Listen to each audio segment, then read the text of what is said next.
हर हर महादेव।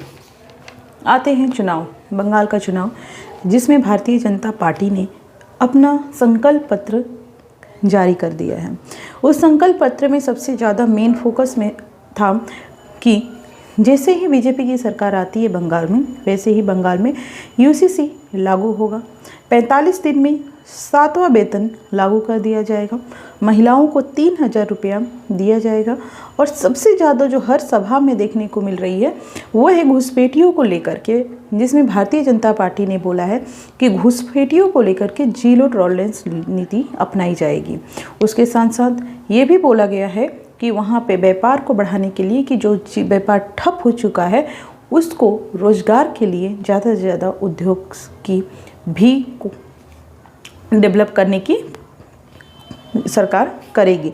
तो ये भारतीय जनता पार्टी ने, अमित शाह ने संकल्प पत्र बंगाल के लिए जारी किया है, जिसमें मेन फोकस आपको जो मेन पॉइंट था वो आपको जानना चाहिए। नेक्स्ट इन्होंने एक चीज़ और बोली कि जैसे ही भारतीय जनता पार्टी की सरकार बनेगी वहाँ पे गौ माता की जो तस्करी है, जो बेचा जाता है गाय को, गौ माता की तस्करी को पूरी तरीके से बंद कर दिया जाएगा।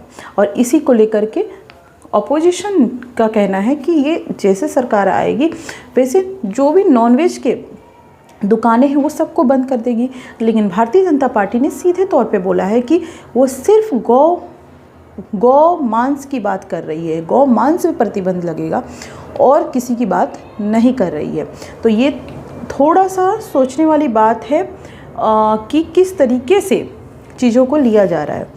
नेक्स्ट आते हैं बिहार के सीएम नीतीश कुमार ने आज उपराष्ट्रपति सीपी राधाकृष्णन द्वारा राज्यसभा में सांसद के रूप में शपथ ले लिए हैं। अब नेक्स्ट चर्चा यही है कि बिहार का सीएम कौन बनता है। नाम बहुत सारे आ रहे हैं लेकिन फाइनल डिसीजन अभी तक नहीं किया गया है। अब देखते हैं कि वो क्या भारतीय जनता पार्टी के सीएम फेस होते हैं या फिर जेडीयू के, वो नेक्स्ट आपको पता चल जाएगा। लेकिन नीतीश कुमार ने एज अ राज्यसभा सांसद के रूप में शपथ ले चुके हैं। नेक्स्ट आते हैं सबका साथ सबका विकास। सबका साथ सबका विकास भारतीय जनता पार्टी का स्लोगन है। सबका साथ सबका विकास, लुटेरों का होगा हिसाब, ऐसा देश के पीएम नरेंद्र मोदी ने बंगाल में जनसभा को संबोधित करते हुए बोला कि सबका साथ सबका विकास और सब लुटेरों को होगा हिसाब।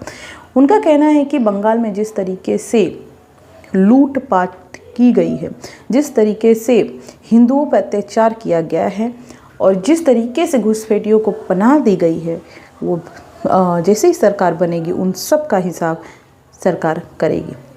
नेक्स्ट आते हैं सेम लहजा, सेम बॉडी लैंग्वेज, सेम बातें।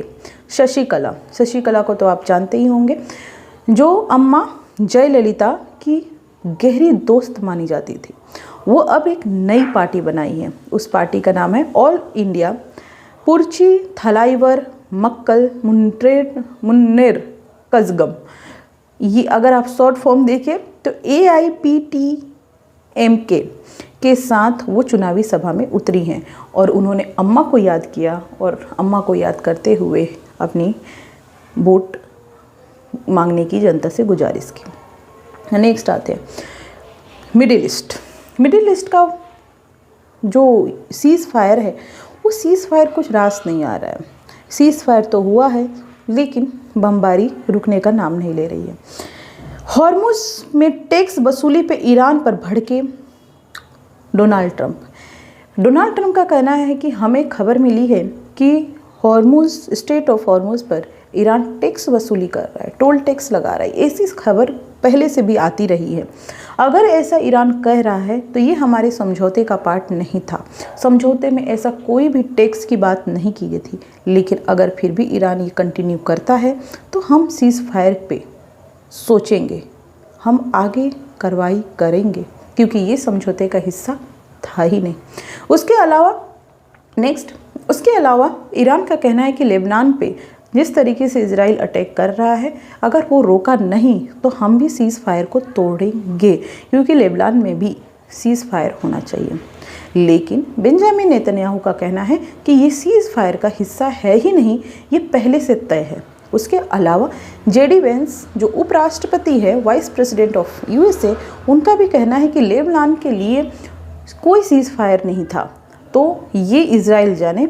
इज़राइल का कहना है कि दक्षिण लेबनान पे हम अटैक करते रहेंगे, क्योंकि ये एक आतंकियों का, हिजबुल्लाह का गढ़ है और हम अटैक करते रहेंगे। यहाँ पे किसी तरीके के सीज़ फायर की चर्चा हुई नहीं है।